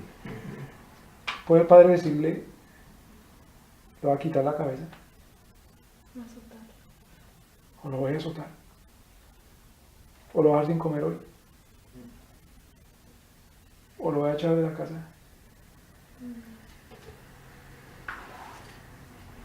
No puede. Se puede indignar, claro, eso sí tiene derecho. ¿No debe entender, hermanos? ¿Eso qué quiere decir? Que entonces no creer en la Santísima Trinidad es un derecho que tiene uno. Y que tienen los hijos. Los hijos tienen derecho a no creer en la Santísima Trinidad. ¿A dónde dice? Ahí dice, está escrito. ¿A dónde? No tiene derecho. Es un pecado grave. Muy grave, muy terrible. Como el pecado de la sodomía. Ambos son pecados muy terribles porque por ambos pecados el Señor condena al infierno. Pero la sodomía sí es castigada, dice el Señor, por los hombres con la muerte. Pero no cree en la Santísima Trinidad, no puede ser castigada por los hombres. Pero es pecado, ¿no? Pero es Es pecado. pecado porque es considerado incredulidad. Y es considerado incredulidad. Lo que exactamente. dice el Señor Jesucristo es Exacto. que ese es el pecado que Dios no perdona. Exacto. Entonces nosotros, con la gente que no cree en la Santísima Trinidad, ¿qué hacemos? Nos indignamos. Nos indignamos. No puede uno tenerlo igual de compañero. Ese es el castigo que le pone. Que también es un castigo grave. Pero no lo puede matar, No, no lo puede echar a la cárcel, no. no le puede cobrar una multa, no, nada de eso. No lo puede azotar. ¿Sí me van a entender, hermanos? Pero es un castigo grave porque es... La ley es para aplicarla punitivamente. Sobre todo aquello que está contra la sana doctrina. ¿Cómo sabemos cuál es la sana doctrina? La palabra doctrina quiere decir en sí. Enseñanza. Enseñanza. Enseñanza. ¿Cuál es la sana enseñanza?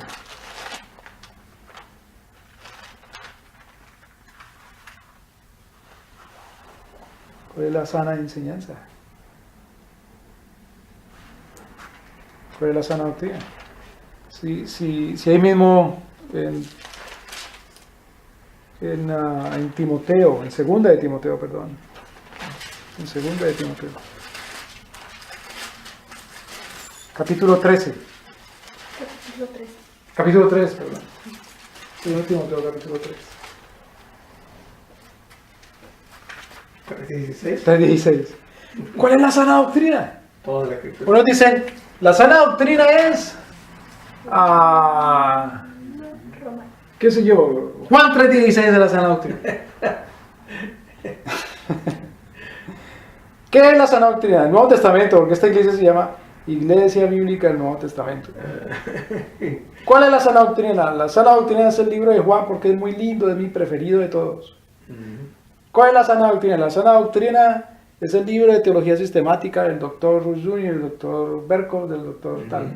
¿Cuál es la sana doctrina? La sana doctrina es la confesión de fe de tal.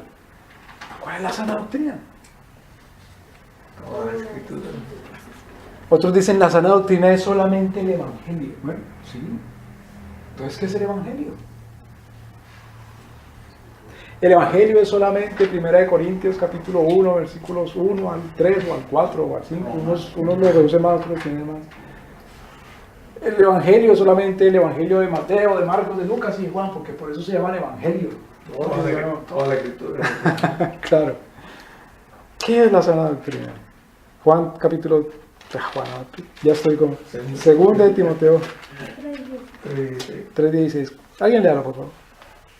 Toda la escritura es inspirada por Dios y útil para enseñar, para redarguir, para corregir, para instruir en justicia. Claro, sana doctrina quiere decir la sana enseñanza.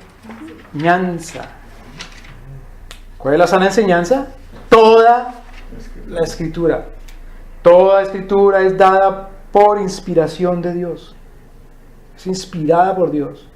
Y es útil para adoctrinar. ¿Cómo es la palabra de enseñar? Adoctrinar.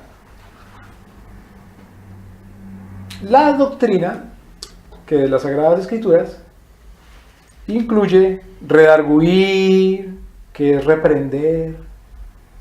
¿Qué es lo que se usa entonces para reprender? La sana doctrina. La escritura. Es decir, la Escritura. Hermano, ¿cómo vamos a enseñar si no estamos en la iglesia como establecimiento? Pues así como hacía Juan el Bautista, que enseñaba la sana doctrina, las Escrituras. Generación de víboras, que nos enseñó a huir de la ira. De la ira venidera. Y él predicaba las Escrituras. Ya. Tanto que el Señor decía que era profeta, es decir, predicaba las Escrituras. ¿Cómo sabemos que predicaba las Escrituras? Porque predicaba por inspiración de Dios. Sí. Para corregir, ¿qué es lo que se usa para corregir? Las Escrituras. Para instruir en justicia, ¿qué es lo que se usa para instruir en? Las Escrituras. Entonces la ley de nuestro Señor es toda la Escritura. Es decir, Así es. toda la Escritura es toda su voluntad. Toda su voluntad.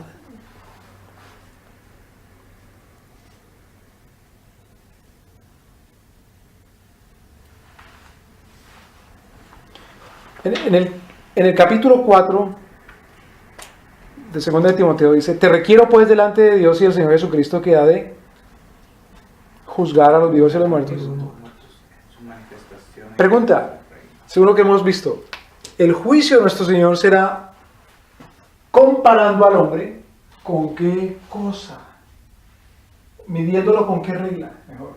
Con su palabra, ¿no? Claro, con su ley, Con su ley.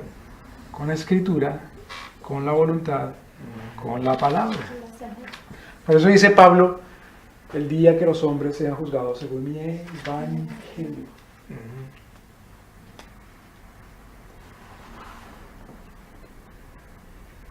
Entonces, en su manifestación y en su reino, predica la palabra. Cuando dice predica la palabra, ¿es predica la sana doctrina? Doctrina. Insta a tiempo y fuera de tiempo. Redarguye, reprende, exhorta con toda paciencia y Doctrina. doctrina. Si dice toda paciencia y toda doctrina, ¿es paciencia excluida de la escritura? Si dice toda paciencia, toda doctrina es, como dice toda, es doctrina aparte, separada, paralela de la escritura. No. Hay gente, y esa gente se llaman los escolásticos, que dicen que además de la escritura se debe, es necesario y es útil enseñar también. Para estar preparado para toda buena obra, es necesario enseñar aparte, separado de la escritura. Por eso el Papa, por ejemplo, dice que él es infalible cuando enseña ex cathedra. Es infalible, aunque enseñe separado de la escritura, según la tradición. Según eso, entonces, la tradición también es sana doctrina.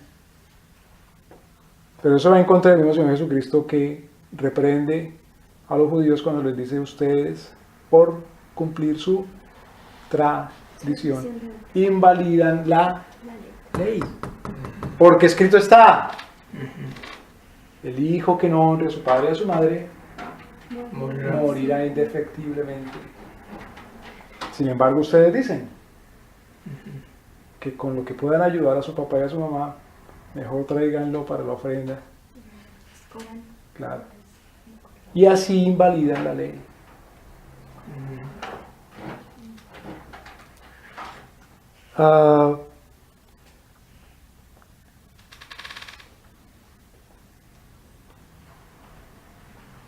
Déjeme leer aquí. ¿Cuál es la validez entonces de la ley? Dice: una característica central de las iglesias y de la predicación y enseñanza bíblica modernas es esta palabra, antinomianismo. Anti quiere decir en contra, nomo quiere decir ley, ismo, ideología o enseñanza, predicación. En contra de la ley. Cuando Pablo dice que la ley es buena si uno la usa legítimamente. Y la ley de nuestro Señor es la sana doctrina. Porque dice, la ley castiga todo lo que está en contra de la sana doctrina. Y la sana doctrina es la escritura, la palabra de Dios. Lo que el Señor, lo que Pablo le dice a Timoteo: predíquelo a tiempo y fuera de tiempo. Pero una característica de la cristiandad moderna es predicar y enseñar el antinomianismo, una posición contraria a la ley. El antinominiano piensa que la fe libra de la ley al creyente. El antinominiano dice: por cuanto yo creo en Cristo, ya no tengo que cumplir la ley. Cuidado.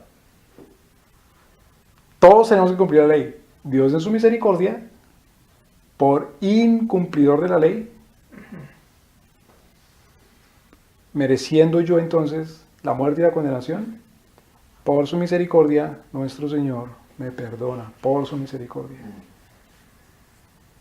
para que Él, al darme su espíritu, me haga cumplir la ley, el nuevo pacto.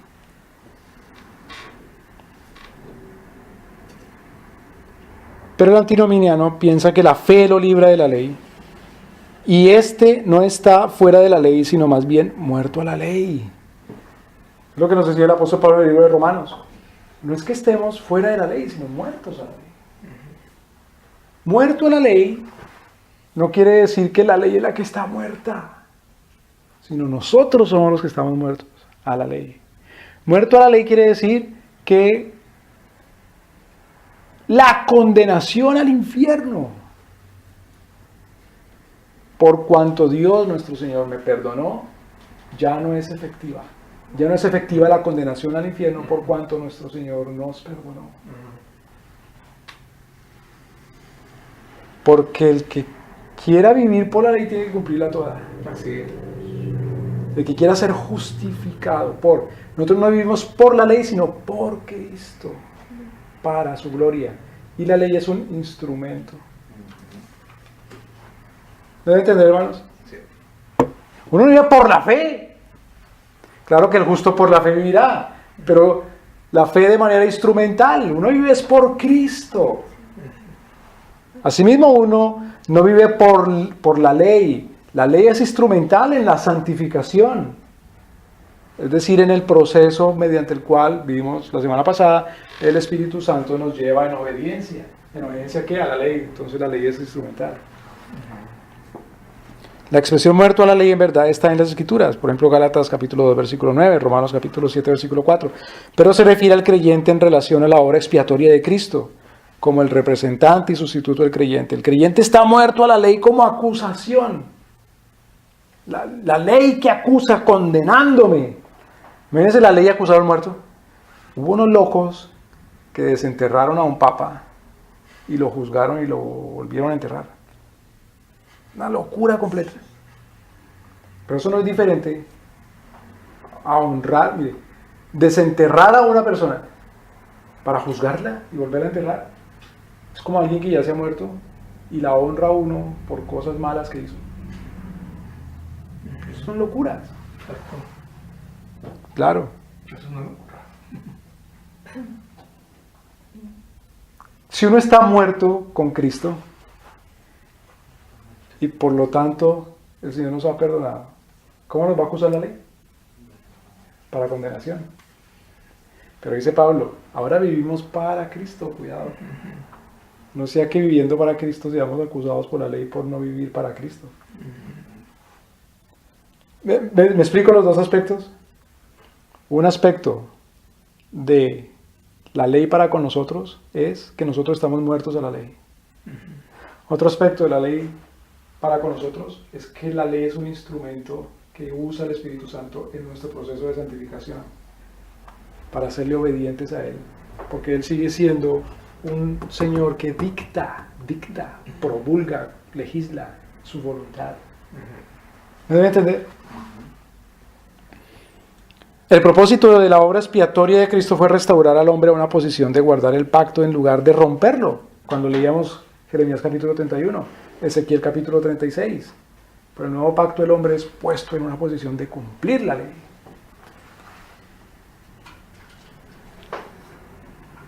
Para que, como dice Romanos capítulo 8, versículo 4, la justicia de la ley se cumpliese en nosotros. Otra pregunta, ¿cuántas leyes hay? Una sola. Una sola. Uno escucha cosas como que Salomón dictó una ley, el Señor Jesucristo dictó otra ley, Pablo dictó otra ley, Moisés dictó otra ley, Abraham dictó otra ley.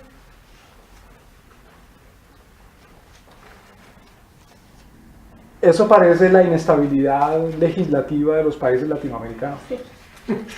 Que sube un presidente y quiere eliminar la ley del pasado y hacer una nueva constitución.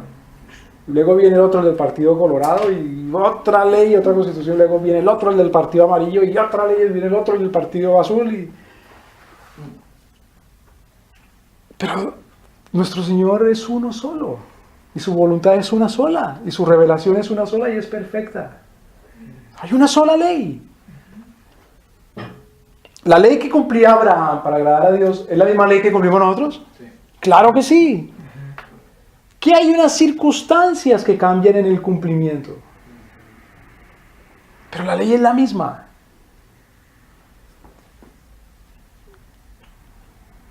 Claro, con respecto a los que vivían antes de Jesucristo, nosotros cumplimos la ley en una circunstancia totalmente diferente. con mucha más ventaja a nosotros, más libertad, por cuanto han pasado las cosas viejas. La ley es una sola ley, la misma ley que pone a otro en el corredor de la muerte es vida porque lo protege de los delincuentes, por ejemplo a él y a su propiedad. La misma ley que dice no matarás es la misma ley que dice si matas, te matan. Y no se contradice. Lo que pasa es que a los violadores de la ley les va de una manera y a los cumplidores de la ley les va de otra manera. Eso no quiere decir que la ley se está contradiciendo. Algunos dicen, el Dios del Antiguo Testamento era un Dios muy bravo y el Dios del Nuevo Testamento es un Dios muy tiernito. No es cierto, es el mismo Dios. Lo que pasa es que a los que incumplen la ley de ese Dios les va muy mal, están bajo la ira de Dios, y a los que aman a ese Dios les va muy bien. Ese es amor y fuego consumidor. Claro.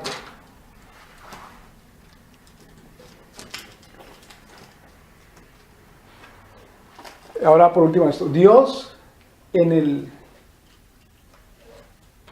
la plenitud de su reino y al poner a sus enemigos bajo el estrado de sus pies, los somete bajo su ley. Por último, leamos el Salmo 72.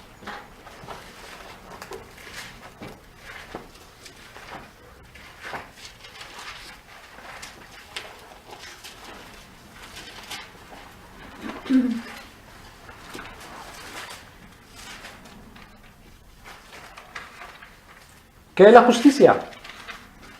Es el estado u orden de cosas en donde la ley es puesta en obra. Es el orden o estado de cosas en un reino en donde la ley es puesta por obra. Es un estado de justicia. En el Salmo 72, versículo 7. En sus días florecerá la justicia y la abundancia de paz hasta que no haya luna. Y dominará de mar a mar y desde el río hasta los confines de la tierra. El Señor viene sometiendo a sus enemigos bajo sus pies, es decir, viene sometiéndolos a su ley en obediencia hasta que sea plena la justicia. Y el último enemigo a vencer será la muerte. Y entonces, ¿cuál no será el estado de justicia? Claro, cuando elimine la muerte, quita absolutamente todo remanente de pecado, de desobediencia a la ley, para que el cumplimiento del nuevo pacto sea hecho entonces eficaz y completo, de manera plena. Es la consumación de las cosas. En esa visión, nosotros, de esperar la consumación, vamos obrando según esa visión de consumación, es decir, de cumplimiento de la ley, que es la sana doctrina de nuestro Señor. Hermano, quiero orar, por favor. Padre, te damos gracias por estas clases, Señor, porque son de mucho beneficio para nosotros, para nuestro crecimiento, Señor, nuestro entendimiento, Señor, porque a través de ellas, Señor, tú nos instruyes más en cuanto a tu voluntad y este estudio que tenemos en cuanto a la ley, Señor. Gracias por este tiempo, Señor, porque es muy valioso para nosotros, de mucho aprendizaje y de muchas cosas nuevas para nosotros también, Señor. Y le damos gracias, Señor, por usar a nuestro hermano Alex, Señor, en este ministerio, Señor, siendo nuestro instructor, Señor, y nuestro maestro, Padre. Gracias por la vida de él, Señor. Ahora, Padre, entregamos el resto de la noche, Señor, en sus manos. En el nombre de Cristo Jesús, nuestro Señor.